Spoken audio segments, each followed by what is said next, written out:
எங்களுக்கும் எங்கள் அகாடமியில் நாடி பார்த்தல் முறை சொல்லிக் கொடுத்தாலும் அந்த முறையை வந்து அவங்க சொல்லிக் கொடுத்துட்டாங்க.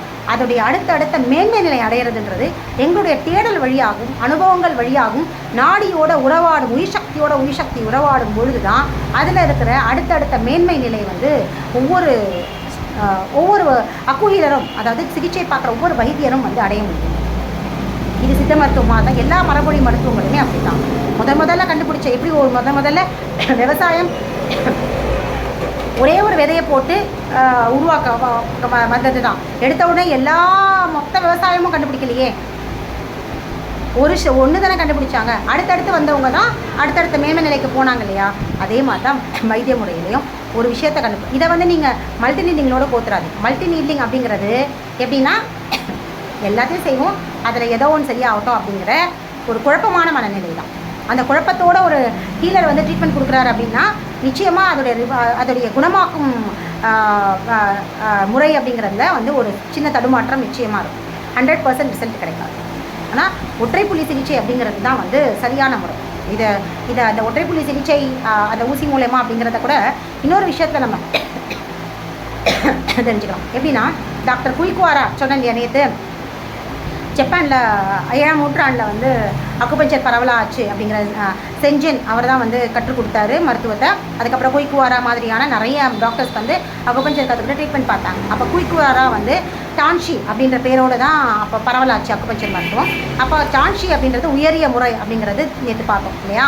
அப்போ அந்த உயரிய முறை பற்றி அவருடைய கருத்து என்ன சொன்னார் அப்படின்னா, குயிக்வாரா என்ன சொன்னார்னா, ஒரே புள்ளியில் சிகிச்சை கொடுக்கறதன் மூலமாக உயிர் சக்தியில் பெரிய மாற்றத்தை, உடலோட உயிர் சக்தியில் பெரிய மாற்றங்கள் ஏற்படுறத பார்க்க முடியுது அப்படிங்கிற மாதிரி குயிக்வாரா தன்னுடைய ஸ்டேட்மெண்ட் சொல்லியிருக்காரு. அப்படின்னா என்ன அர்த்தம் அப்படின்னா, ஒரு புள்ளியை வந்து தூண்டுறதன் மூலியமாக பல விஷயங்கள் உடம்புல இருக்கிற பல நோய்களை களையக்கூடும் அப்படிங்கிற ஒரு அடிப்படையான முக்கியமான தத்துவத்தை ஒற்றைப்புள்ளி சிகிச்சை அப்படிங்கிறத அவர் வந்து பதிவு செய்கிறார் இல்லையா. அதுதான் சரியான முறை, அதுதான் முறையான இது. அப்படி இருக்கும்போது இது வந்து மல்டி நீட்லிங் அப்படிங்கிறது எப்படி சரியான முறையாக இருக்கும்? உயிர் சக்தியை ஒழுங்குபடுத்துறதும் உயிர் சக்தியில் மாற்றம் ஏற்படுத்துறது ஒற்றைப்புள்ளி சிகிச்சை தான் அப்படிங்கிறத ரொம்ப கிளியராக அவர் பதிவு செஞ்சுட்டார். ஏன் அவர் வந்து பல புள்ளிகளில் சிகிச்சை கொடுத்தா உயிர் சக்தியில் மாற்றம் வரும் ஏன் சொல்லலை? யாருமே அந்த மாதிரி பதிவு செய்யலையே. அதே மாதிரி இன்னொரு விஷயத்தையும், இந்த நீடில் போடுற விஷயத்தை நம்ம நல்லாவே தெரிஞ்சுக்கலாம். இப்போது எத்தனையோ ஜெயின சமயத்தவர்கள் வந்து மருத்துவத்தை கடத்தி கொண்டு போயிருக்காங்க இல்லையா. உலக அளவில் சீனாவில் வந்து எத்தனையோ இடத்துங்களில் போயிருக்கு. திருவள்ளுவரும் பற்றி சொல்லியிருக்காரு. எவ்வளோ இடங்களில், ஜப்பான் மாதிரியான இடங்களில் வந்து இந்த மருத்துவ முறைகள் போயிருக்கு, ட்ராவல் ஆகிட்டுருக்கு. ஆனால் எந்த இடத்துலையுமே தொட்டு தான் சிகிச்சை பார்த்தாங்கன்றதுக்கான ஆதாரம் இல்லை. ஊசி மூலயமாகவும் கற்கள் மூலயமாகவும் தூண்டப்பட்டிருக்கு அப்படிங்கிறதுக்கு ஆதாரங்கள் இருக்குது. அடுத்த காலத்தில் மெட்டல் ஏஜில் உலோகம் கண்டுபிடித்த காலங்களில் ஊசி மூலமான தூண்டல் வந்திருக்கு. அதுக்கு முன்னாடி கற்கள் கொண்டும் எலும்பு துண்டுகளில் ஷார்ப் பண்ணியும் தூண்டல் இருக்குது அப்படின்னு சொன்னது ஏன் வந்து எந்த இடத்துலையுமே தொட்டு தூண்டி விட்டாங்க அப்படிங்கிற விஷயத்த, அதாவது மெட்டல் ஏஜ்க்கு முன்னாடி இல்லை, அந்த மாதிரியான பதிவு செய்யலை. அப்படி பதிவு செஞ்சுருந்தாங்கன்னா ஏன் மெட்டல்ஸை வந்து ஷார்ப் பண்ணியிருக்கணும்? ஊசியோட பயன்பாடு தேவையில்லையே. கற்கள் பயன்படுத்தியிருக்காங்க, போன்ஸ் பயன்படுத்தியிருக்காங்கன்னா தொடு சிகிச்சைன்னு ஒன்று வந்திருந்து அப்படின்னா அவங்க உலோகத்தை ட்ராப் பண்ணிவிட்டு உலோகத்தை வந்து ஊசியாக உருவாக்குனாங்க இல்லையா. அது இல்லாமல் தொட்டே சிகிச்சையை செஞ்சுருக்கலாம் இல்லையா. உலோகத்திலேருந்து ஊசியை தயாரிக்க வேண்டிய அவசியம் என்ன அப்படின்னா, அப்போ என்ன அர்த்தம் அப்படின்னா, பிற்காலத்தில் தான் மதம் அப்படிங்கிற சமயங்களுடைய ஆதிக்கம் உலக அளவில் இருக்கும்பொழுது சமயம் அந்த எந்த குரு எந்த மருத்துவம் தெரிஞ்சு, அப்போ எல்லாருக்கும் மருத்துவம் தெரிஞ்சிருக்கு இல்லையா.